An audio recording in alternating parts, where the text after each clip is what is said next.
Я думаю, у меня все нормально, все комфортно. Я знаю, к чему я иду.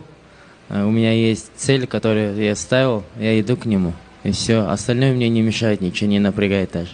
У меня, я ранее сказал, у меня давно мечта была стать первым казахом Ultimate Fighter и выиграть, и дать всем молодежям, казахстанским братьям, всем людям, что это все возможно, что простой парень с аула, с вахты, с работы добился чего-то. Вот это моя мечта. Flyweight это, ну, типа, скучно. Ну, не сказал бы, что скучно.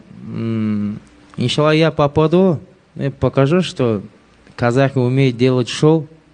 Мы сперва не любим говорить, мы сперва любим драться, потом говорить.